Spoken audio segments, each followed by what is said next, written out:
Hello. नमस्कार सभी बच्चों को। देखो बच्चों, अपन महत्वपूर्ण क्वेश्चनों को लेकर डिस्कस कर रहे हैं कि क्या क्या ऑब्जेक्टिव क्वेश्चन अपने बन सकता है, किस प्रकार के ऑब्जेक्टिव क्वेश्चन आए हुए हैं। इसमें अपन 3 चैप्टर तक, चैप्टर 1, चैप्टर 2 एंड चैप्टर 3 तक डिस्कस कर चुके हैं।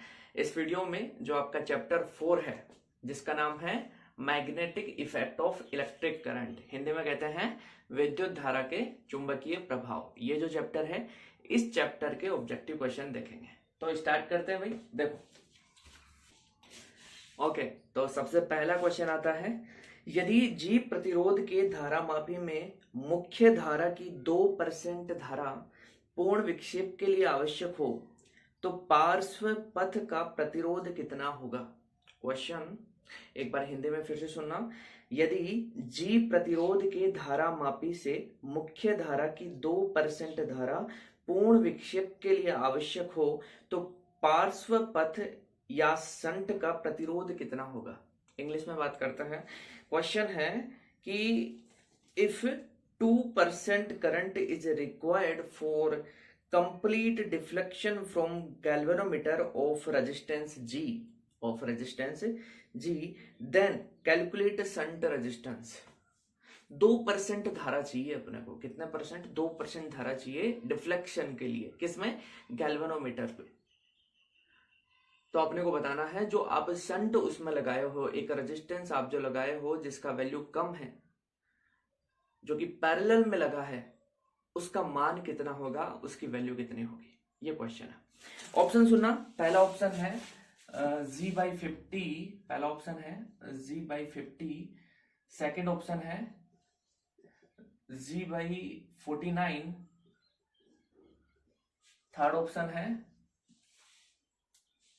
49G एंड फोर्थ ऑप्शन है अपने पास 50G। कौन सा आंसर राइट होगा? देखो, क्वेश्चन कुछ इस प्रकार से है। ये करंट आई है अपने पास, जिसमें यहाँ पे गैल्वेनोमीटर G है एंड इसके पैरेलल में अपन क्या लगाते हैं? संट रेजिस्टेंस लगाते हैं, राइट है। ये यहाँ पे RH, ठीक है। तो यहाँ पे होता क्या है कि ये भाई 2 पार्ट में डिवाइड होती है। यहाँ पे कुछ पार्ट गया, यहाँ पे कुछ पार्ट गया। ये मिनिमम लेता है, जिससे होता क्या है कि करंट ज्यादा पार्ट करंट का इधर से चला जाता है, ठीक है, जिससे अपने को एक कंप्लीट डिफ्लेक्शन यहाँ पे मिल जाता है। तो यहाँ पे क्वेश्चन ये है कि ये जो RH नहीं है, सॉरी, RS या S से रिप्रेजेंट करते अपन, इसका वैल्यू कितना होगा? किसका? S का वैल्यू चाहिए अपने को। किसका वैल्यू चाहिए? S का। बोला है जो गैल्वेनोमीटर है इसका रेजिस्टेंस G है, क्लियर। एंड कहा है कि 2% करंट रिक्वायर है। मतलब यहां पे अगर बात करें ये 100 है, तो 100 का 2% हो गया 2I, ठीक है। ये 2I करंट जाएगी इधर, एंड इधर कितना जाएगा भाई? बच गया कितना? 98I। वापस कितना चला जाएगा? 100I। क्लियर है क्या? ये है क्वेश्चन, राइट। तो 2I करंट गैल्वेनोमीटर से जा रहा है, 98I S से जा रहा है। पूछा S का वैल्यू बताओ, ऑप्शन ये है। तो हम निकाल सकते हैं। देखो, ये पैरेलल में है, तो पैरेलल में है तो यहाँ पे जितना वोल्टेज होगा, सिमिलर यहाँ पे वोल्टेज होगा, राइट। मतलब यहाँ पे जितना विभवांतर पोटेंशियल डिफरेंस होगा उतना का उतना यहाँ पे होगा, क्योंकि समांतर क्रम में जुड़े हुए हैं, राइट। तो यहाँ पे कितना होगा आप बता सकते हो? V बराबर होता है IR। तो V बराबर IR से I कितना है? 2I, एंड R कितना है? यहाँ पे G है, इक्वल किसके होगा? यहाँ पे कितना करंट है? 98I, right. एंड रेजिस्टेंस कितना है? S, ठीक है। S का वैल्यू चाहिए, I से I कैंसिल हो गया, ठीक है। S कितना हो गया? 2G/98, यानी कितना आ गया? G/49 आ गया, राइट। तो S का वैल्यू आएगा G/49। ये आंसर इसका राइट होगा। क्लियर। नेक्स्ट क्वेश्चन की बात करते हैं। देखो,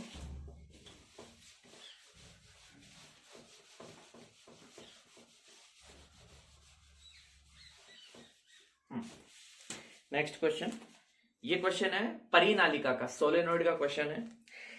एक परिनालिका में I विद्युत धारा प्रवाहित होने से उत्पन्न चुंबकीय क्षेत्र B है, ठीक है। एक बार हिंदी में बात करते हैं। क्या है? एक परिनालिका में I विद्युत धारा प्रवाहित होने से उत्पन्न चुंबकीय क्षेत्र B है, राइट। परिनालिका की लंबाई व फेरों की संख्या को दुगना करने पर, क्या? परिनालिका की लंबाई, लेंथ व फेरों की संख्या को दुगना करने पर वही चुंबकीय क्षेत्र, सेम मैग्नेटिक फील्ड, वही चुंबकीय क्षेत्र प्राप्त करने के लिए प्रवाहित धारा कितनी करनी पड़ेगी। इंग्लिश में बात करते हैं। इंग्लिश में यह है भाई क्वेश्चन कि एक सोलेनॉइड है जिसमें करंट आई फ्लो हो रहा है, तो इसका मैग्नेटिक फील्ड बी मिलता है। कितना मिलता है? B. A solenoid in which I current is flowing due to which magnetic field is B, जिसके कारण मैग्नेटिक फील्ड कितना आता है? B आता है। करंट कितना फ्लो हो रहा है? I, right. अब क्वेश्चन ये है कि जो सोलेनॉइड है उसकी length and number of turns को डबल कर दिया। क्वेश्चन है if the length and number of turns is doubled then to get same magnetic field, वही मैग्नेटिक फील्ड मिले, बी जो पहले था वो का वो मिले, then if the length and number of turns is doubled then to get same magnetic field calculate the current. Same magnetic field मिले तो उसके लिए करंट का वैल्यू कितना होगा? जो बी था वो का वो बी अब मिले अपने को, सेम मिले, राइट। क्या डबल कर रहा है? Number of turns and length, लंबाई और फेरों की संख्या को डबल कर रहा है। तो करंट आई का वैल्यू कितना करना पड़े कि जिससे वही मैग्नेटिक फील्ड मिले जो कि पहले था, राइट। ऑप्शन मैं आपको दे देता हूं। पहला ऑप्शन है 2i, दूसरा ऑप्शन है i, तीसरा ऑप्शन है i/2 एंड फोर्थ है 4i। कौन सा राइट होगा? देखो पहले यहां पे मैग्नेटिक फील्ड बी है, जब इसमें करंट कितना फ्लो हो रहा है? आई फ्लो हो रहा है। अब अपने को पता है आई अगर करंट फ्लो होता है मैग्नेटिक अपने पास सोलेनॉइड में, परिनालिका में, देन हम जानते हैं कि भाई म्यू नोड एन आई, ये आता है अपने पास क्या? Magnetic field. एंड इसको अपन ऐसे भी लिख सकते हैं, म्यू नोड एन को अपन लिखते हैं N/L I, ठीक है। पर यूनिट लेंथ में कितने नंबर ऑफ टर्न्स है, राइट। ये आ गया फॉर्मूला, ठीक है। ये इनिशियल सिचुएशन है। अब क्या बोल रहा है कि नंबर ऑफ टर्न से लेंथ डबल कर रहा है, कर दो, क्या दिक्कत है? B dash mu naught, number of turns double, length भी डबल, एंड ये आई डैश। क्वेश्चन है करंट आई डैश का वैल्यू कितना होगा? आप देख रहे हो ये कट जाएगा, तो करंट आई डैश का वैल्यू उतना ही होगा। क्यों? क्योंकि मैग्नेटिक फील्ड उतना ही चाहिए। मैग्नेटिक फील्ड, अब देखो यहां से बी डैश कितना हो गया? Mu node N/L I dash, ये फॉर्मूला है। तो दोनों को कंपेयर करें कि भाई सेम मैग्नेटिक फील्ड मिले कि बी डैश भी बी होना चाहिए, उसके लिए आई डैश कितना होना चाहिए? आई होना चाहिए। मतलब करंट कितना आएगा? आई आएगा, right. To get same magnetic field calculate the current. तो करंट वही रहेगा जो पहले था। आप number of turns and length को डबल कर दोगे तो करंट वो का वही रहने वाला है, अगर आपको सेम मैग्नेटिक फील्ड चाहिए तो,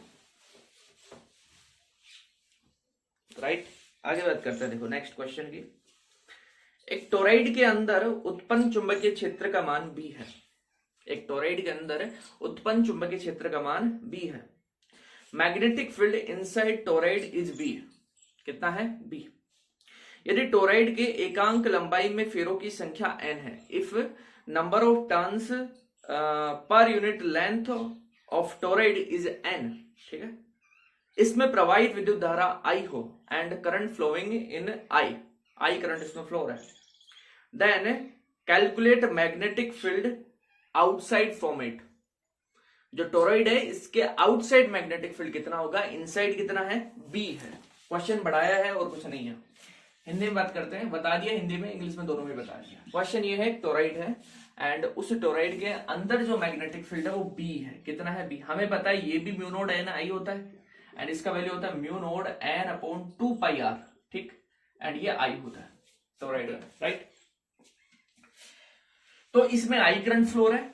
क्वेश्चन ये है कि करंट कितना फ्लो रहा है? आई फ्लो रहा है and number of turns per unit length कितना है? स्मॉल n है, ओके। पूछा है, ये इनसाइड आता है, पूछा है आउटसाइड मैग्नेटिक फील्ड कितना होगा। जैसे टोरॉइड हो गया, इसके आउटसाइड यहां पे मैग्नेटिक फील्ड कितना आएगा, ठीक है। ऑप्शन सुनना भाई। पहला ऑप्शन है बच्चों बी, सेकंड ऑप्शन है b/2, थर्ड ऑप्शन है 0 एंड फोर्थ ऑप्शन है अपने पास 2b। बताओ क्या होगा? देखो आउटसाइड क्या होता है, पर मैग्नेटिक फील्ड 0 कंसीडर करते हैं। कितना आता है? 0, क्योंकि बहुत कम होता है। तो यहाँ पे क्या आ जाएगा, ऑप्शन सी। चलो नेक्स्ट क्वेश्चन की बात करते हैं।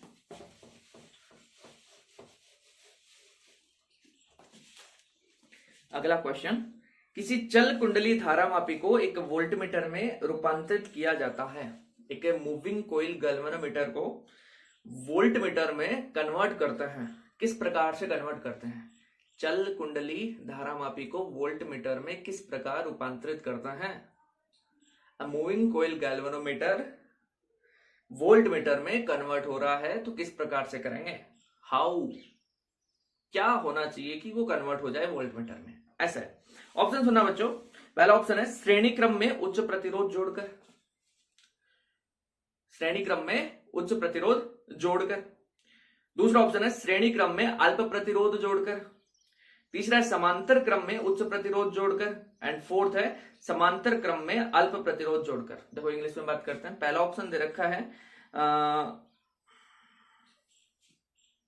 To connect higher resistance, high resistance in series, पहला ऑप्शन। दूसरा है to connect low resistance in series, पहला है हाई रेजिस्टेंस का, दूसरा है लो रेजिस्टेंस का। तीसरा है to connect high resistance in parallel, and fourth है to connect low resistance in parallel. कौन सा आंसर यहाँ पे राइट होगा? वोल्टमीटर में कन्वर्ट करना है बच्चों। देखो वोल्टमीटर में कन्वर्ट कैसे करते हैं, जो गैल्वेनोमीटर होता है इसके सीरीज में हाइयर रेजिस्टेंस जोड़ते हैं। तो यहां पे कौन सा राइट आएगा? यहां पे अपना राइट हो जाएगा श्रेणी क्रम में उच्च प्रतिरोध जोड़कर, यानी पहला जो ऑप्शन है वही राइट हो जाएगा। ठीक है, नेक्स्ट क्वेश्चन। आदर्श वोल्टमीटर व आदर्श एमीटर के प्रतिरोध होने चाहिए। What is the value of resistance of ideal voltmeter and ideal ammeter? कितना होता है voltmeter and ammeter? Ideal voltmeter and ideal ammeter दोनों की रेजिस्टेंस कितना होता है, ये क्वेश्चन है। ऑप्शन सुनना। पहला है 0 एंड इनफाइनाइट, दूसरा है इनफाइनाइट एंड 0, तीसरा है अपने पास दोनों के 0, एंड फोर्थ है अपने पास दोनों के इनफाइनाइट। बताओ ideal voltmeter and ideal ammeter के रेजिस्टेंस कितना होना चाहिए? अब देखो वोल्टमीटर का रेजिस्टेंस ज्यादा होता है, तो आइडियल की बात कर रहे हैं तो आइडियल के अंदर रेजिस्टेंस बहुत ज्यादा होना चाहिए, मतलब अनंत। ठीक है, आइडियल एमीटर की बात करें तो करंट उसके अंदर रेजिस्टेंस कम होता है, तो आइडियल के अंदर क्या हो जाएगा? 0, तो इनफाइनाइट एंड 0, यानी ऑप्शन बी यहां पे क्या हो जाएगा? राइट हो जाएगा। क्लियर है? क्वेश्चन है समरूप चुंबकीय क्षेत्र में रखे स्थिर आवेश के द्वारा अनुभव किए जाने वाले बल का परिमाण क्या है? What is the magnitude of force experienced by a rest charge in uniform magnetic field? एक यूनिफॉर्म मैग्नेटिक फील्ड, एक समरूप चुंबकीय क्षेत्र में रखे स्थिर आवेश के द्वारा अनुभव किए जाने वाले बल का परिमाण कितना होता है? ऑप्शन सुनना। पहला ऑप्शन है आपके पास, पहला ऑप्शन है QVB, दूसरा है 0, एंड तीसरा है आपके पास QVB sine theta, and fourth है इनफाइनाइट। कौन सा राइट आएगा? देखो बच्चों यहां पे होगा ये 0, क्यों? क्योंकि चार्ज किस पर है? रेस्ट पर, स्थिर आवेश है। तो हमें पता है फॉर्मूला ये होता है, बट V 0 होगा देन फोर्स कितना आ जाएगा? 0 आ जाएगा, यानी ऑप्शन बी यहां पे राइट होगा। ठीक है, नेक्स्ट क्वेश्चन की बात करते हैं। किसी क्षेत्र से गुजरता हुआ इलेक्ट्रॉन विक्षेपित नहीं होता है तो चुंबकीय क्षेत्र का मान कितना होगा? क्वेश्चन है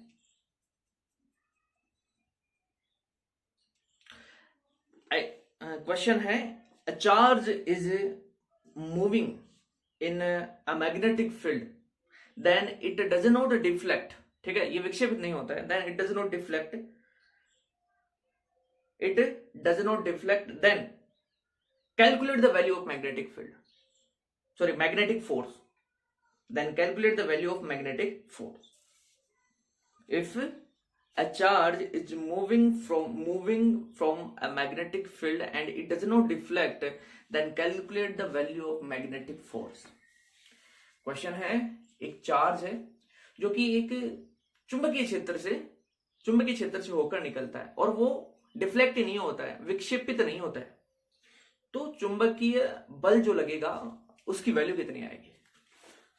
ऑप्शन सुनना भाई, ऑप्शन वही है अपने पास A B C and D. पहला ऑप्शन QVB, दूसरा है 0 एंड तीसरा है अपने पास QVB sine theta and fourth है इनफाइनाइट। क्या आएगा?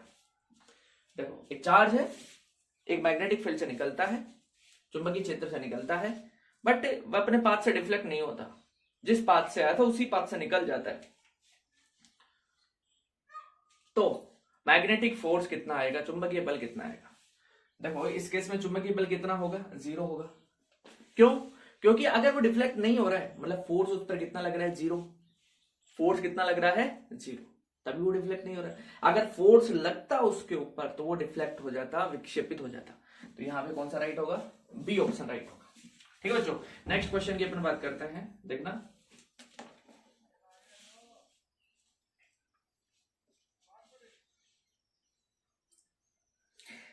अच्छा, क्वेश्चन यही है सेम कि चार्ज है, एक पॉइंट चार्ज, एक चार्ज है जो कि एक मैग्नेटिक फील्ड से होकर निकलता है और वो डिफ्लेक्ट नहीं होता है। Same question. देन जो यहां पे चार्ज की डायरेक्शन होगी, या क्वेश्चन कहें वेलोसिटी एंड मैग्नेटिक फील्ड के बीच में एंगल कितना होगा? क्वेश्चन कि फोर्स का वैल्यू 0 है, मैग्नेटिक फोर्स 0 है, एक चार्ज है मैग्नेटिक फील्ड से मूव कर रहा है, तो मैग्नेटिक फोर्स 0 है, चुंबकीय बल का मान 0 है, तो वेलोसिटी जो आवेश है उसके वेग तथा चुंबकीय क्षेत्र के मध्य कोण कितना होगा? What is the value between velocity of charge and magnetic field? कितना होगा? ऑप्शन ए है 0 डिग्री, ऑप्शन बी है 180 डिग्री, ऑप्शन सी है 0 degree and 180 degree and option D है नन ऑफ दीज। बताओ। देखो, formula QVB sine theta and 4 0 कब होता है? जब एंगल कितना हो? 0 डिग्री हो एंड 180 डिग्री हो, मतलब ऑप्शन सी राइट होगा। क्या होगा? Option C. क्लियर? चलो नेक्स्ट क्वेश्चन की बात करते हैं। देखो,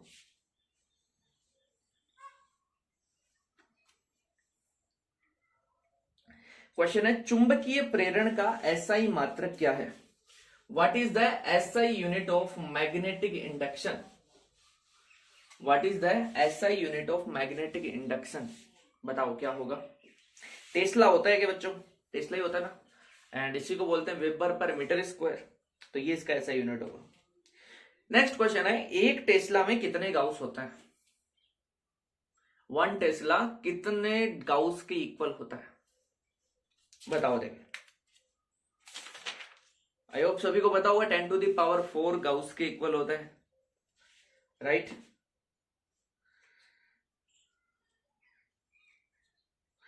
अब क्वेश्चन ये आ जाए, एक गाउस को वेबर पर मीटर स्क्वायर में कन्वर्ट करो। एक गाउस कितने वेबर पर मीटर स्क्वायर के इक्वल होता है? क्वेश्चन ये है। ठीक है, ऑप्शन सुनना बच्चों। पहला ऑप्शन है 10 टू द पावर 4, दूसरा ऑप्शन है 10 टू द पावर -4, तीसरा ऑप्शन है 0 एंड फोर्थ ऑप्शन है 1। देखो, आपने क्या निकाला? एक वेबर पर मीटर स्क्वायर यानी एक टेस्ला किसके इक्वल होता है? 10 टू द पावर 4 गाउस के। तो एक गाउस किसके इक्वल हो जाएगा? 10 to the power -4 weber per metre square के। राइट है? चलो नेक्स्ट क्वेश्चन की बात करते हैं। एक अच्छा क्वेश्चन है, विद्युत व चुंबकीय क्षेत्र एक दूसरे के लंबवत स्थित है। कोई इलेक्ट्रॉन चुंबकीय क्षेत्र के लंबवत गति करता है। कोई इलेक्ट्रॉन चुंबकीय क्षेत्र के लंबवत गति करता है, इलेक्ट्रॉन का वेग क्या होगा? Electric and magnetic field both are perpendicular to each other. If an electron is moving perpendicular of magnetic field, then what will be the value of velocity of electron? Question ये है कि भाई विद्युत चुंबकीय क्षेत्र एक दूसरे के लंबवत है, एक इलेक्ट्रॉन है जो चुंबकीय क्षेत्र के लंबवत गति करता है, मतलब तीनों एक दूसरे के लंबवत हो गए, तीनों परपेंडिकुलर हो गए। कौन कौन? चार्ज का वेलोसिटी भी परपेंडिकुलर है एंड मैग्नेटिक फील्ड भी परपेंडिकुलर एंड इलेक्ट्रिक फील्ड भी परपेंडिकुलर। पूछा है इलेक्ट्रॉन का वेलोसिटी क्या होगा उस केस में। पहला ऑप्शन E/b, दूसरा ऑप्शन V/b, तीसरा ऑप्शन B/e एंड फोर्थ है 0। क्या इसका राइट आएगा बच्चों, बताओ। देखो ये कौन सा केस है? वेलोसिटी सिलेक्टर का केस है, वेग वर्णकर्ता का केस है। तीनों परपेंडिकुलर होते हैं एंड इसमें वेग कितना होता है? E/b होता है। कितना होता है? E/b। तो यहाँ पे कौन सा राइट आएगा? ऑप्शन ए राइट आएगा। क्लियर?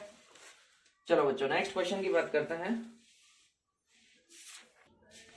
क्वेश्चन है, एक अल्फा कण तथा एक प्रोटॉन एक ऐसे क्षेत्र में कागज के तल में गतिमान है जहां पर समान चुंबकीय क्षेत्र B है जो कागज के तल के अभिलंबवत निर्देशित है। क्वेश्चन बड़ा है, यदि दो कणों का रेखीय संवेग समान है तो उनके क्षेत्र में प्रक्षेप्यों की त्रिज्याओं का क्या अनुपात होगा? इंग्लिश में सुनना। दो पार्टिकल अपने पास, एक तो है अल्फा पार्टिकल और एक है proton. A proton and alpha particle both are moving perpendicular to a magnetic field B, and if their linear momentum is same, then calculate the ratio of radius of their path। अपने को उनकी त्रिज्याओं का अनुपात बताना है। ये थोड़ा सा मैंने क्वेश्चन थोड़ा बड़ा दे रखा है लेकिन क्वेश्चन अच्छा है। आया हुआ है, ये CBSE का सैंपल पेपर आया था 2008, उसमें आया हुआ क्वेश्चन है। उनकी त्रिज्याओं का अनुपात क्या होगा बताओ। देखिए लीनियर मोमेंटम का वैल्यू सेम है, तो देखो ये एक अल्फा पार्टिकल अपने पास एंड एक कौन सा पार्टिकल है? प्रोटॉन पार्टिकल है। ठीक है, ये है एक अल्फा पार्टिकल एक प्रोटॉन पार्टिकल। अब जब ये परपेंडिकुलर मैग्नेटिक फील्ड में जाएंगे तो इनका पाथ कैसा होगा? सर्कुलर होगा। यही है ना, इनका पाथ कैसा होगा? सर्कुलर, वृत्ताकार पाथ होगा। तो क्वेश्चन ये है कि इनका जो ये वृत्ताकार पाथ होता है, इस वृत्ताकार पाथ की त्रिज्या क्या होगी? यहां पे इसका पाथ भी क्या होगा? वृत्ताकार होगा। इस वृत्ताकार पाथ की रेडियस का रेशियो बताओ, जैसे कि आर अल्फा बोलते हैं एंड इसको बोलते हैं RP। देन क्वेश्चन है R अल्फा अपॉन RP कितना होगा? तो देखो आपने एक क्वेश्चन निकाला है, इसको सोल्व भी किया था। आपने निकाला था QVB जो होगा यहाँ पे वो किसके बराबर होगा? mv square upon r and v से v कैंसिल, देन QBR किसके बराबर हो गया? mv अपॉन mv के। ठीक है, mv के, br किसके बराबर हो गया? mv के। QBR इक्वल किसके हो गया? mv के इक्वल हो गया। ठीक है, तो यहां से ये mv क्या हो गया? Linear momentum. ये क्या है? दोनों का सेम है। R का वैल्यू कितना हो गया? mv upon QB। दोनों के लिए मैग्नेटिक फील्ड सेम है। ठीक है, लीनियर मोमेंटम सेम है, मतलब R जो रेडियस होगा वो किसके प्रोपोर्शनल हो गया? Q के, चार्ज के। राइट, चार्ज के प्रोपोर्शनल हो गया। तो R अल्फा अपॉन RP कितना हो जाएगा? R alpha upon RP inversely proportional है। R अल्फा अपॉन RP हो जाएगा अपने पास है, यहां पे तो हो जाएगा प्रोटॉन का चार्ज एंड यहां पे हो जाएगा अल्फा पार्टिकल का चार्ज। अच्छा क्वेश्चन है यार, बहुत अच्छा क्वेश्चन है। ठीक है, दोनों का रेशियो आ जाएगा। देन ये रेशियो कितना आया? प्रोटॉन का चार्ज एंड अल्फा पार्टिकल का चार्ज की अपन बात करें तो प्रोटॉन का चार्ज अपने पास कितना होता है भाई? जैसे कि एक प्रोटॉन का चार्ज को P बोल देते हैं, तो अल्फा पार्टिकल का जो चार्ज होता है वो कितना होता है भाई? प्रोटॉन का चार्ज इलेक्ट्रॉन के चार्ज के इक्वल होता है। अल्फा पार्टिकल अपने पास होता है 2He+2। इसका चार्ज कितना होता है? इसका चार्ज अपने को पता है 2 मल्टीप्लाई प्रोटॉन का चार्ज, 2 मल्टीप्लाई प्रोटॉन का चार्ज इसके इक्वल होता है। राइट, तो तो यहां से क्या क्लियर हुआ, कैंसिल हो गया, मतलब कितना आ गया 1/2, इनका रेशियो कितना आ जाएगा 1/2 आ जाएगा। क्लियर है? अच्छा क्वेश्चन है बच्चों ये कि अल्फा पार्टिकल एंड प्रोटॉन की त्रिज्याओं का अनुपात कितना होगा, रेडियस का रेशियो कितना होगा। ठीक है, तो यहां पे रेशियो कितना आ गया 1/2 रेशियो आ गया। ओके, नेक्स्ट क्वेश्चन की अपन बात करते हैं। देखो प्रीवियस का डबल कर दिया, ठीक है, एंड जो करंट है ये कर दिया आधा, I डैश कर दिया I/2 कर दिया, आधा कर दिया। क्लियर? देन पूछा मैग्नेटिक डाइपोल मोमेंट का वैल्यू क्या होगा। पहला ऑप्शन मैं बोलता हूं, पहला ऑप्शन है प्रीवियस का डबल हो जाएगा 2m, दूसरा ऑप्शन है 4m, तीसरा ऑप्शन है m/2 एंड फोर्थ ऑप्शन है m/4। क्या होगा यहाँ पे इसका राइट आंसर? रेडियस डबल कर दी एंड करंट क्या कर दिया, आधा कर दिया। अब अपने को पता है m इज इक्वल टू होता है IA, I कितना किया है I/2, एरिया क्या होगा पाई r स्क्वायर, ठीक है, I/2 पाई r कितना r dash square, r dash कितना है डबल का स्क्वायर, यानी कितना हो गया I/2 पाई, और ये हो गया 4r स्क्वायर, यानी कितना आ गया 2I पाई r स्क्वायर। ये आ गया अपने पास m, पहले m ये था एंड ये m डैश है। हम क्या देख रहे हैं m डैश प्रीवियस का क्या हो गया डबल हो गया, प्रीवियस का क्या हो गया डबल, यानी कौन सा राइट होगा यहाँ पे, ऑप्शन ए राइट हो जाएगा बच्चों। क्लियर है? नेक्स्ट क्वेश्चन की बात करते हैं। देखो तो बच्चों चैप्टर 4 से ऐसे बहुत से ऑब्जेक्टिव क्वेश्चन बन सकते हैं। कुछ ऑब्जेक्टिव क्वेश्चन की अपन ने बात की है कि भाई क्या क्या ऑब्जेक्टिव बन सकते हैं। अब इसमें से कुछ मैं थोड़ा सा और आपको गाइड करना चाहता हूं। जो आपका मैग्नेटिक फोर्स आता है QVB sin थीटा, उसको लेकर कई प्रकार के क्वेश्चन बन सकते हैं, जैसे कि पथ को लेकर, उनका जो पाथ होता है किस प्रकार का पाथ ट्रेवल करते हैं, फोर्स कितना आता है। जैसे 3 प्रकार के पाथ अपन यहाँ पे देखता है, राइट, कि एक तो भाई सर्कुलर पाथ, एक लीनियर पाथ, और एक अपना पास होता है स्पाइरल पाथ, ठीक, सर्पिलाकार पथ। तो इन तीनों से रिलेटेड एंगल देके, कोण देके आपसे पूछ सकता है, तो ये ध्यान रखना। यहाँ पे 3-4 क्वेश्चन यहाँ पे बन जाएंगे, ठीक है बच्चों। एंड जो अपने पास जो फिजिकल क्वांटिटीज हैं, भौतिक राशियां हैं, उनके मात्रक विमा से रिलेटेड क्वेश्चन बनते हैं। ओके,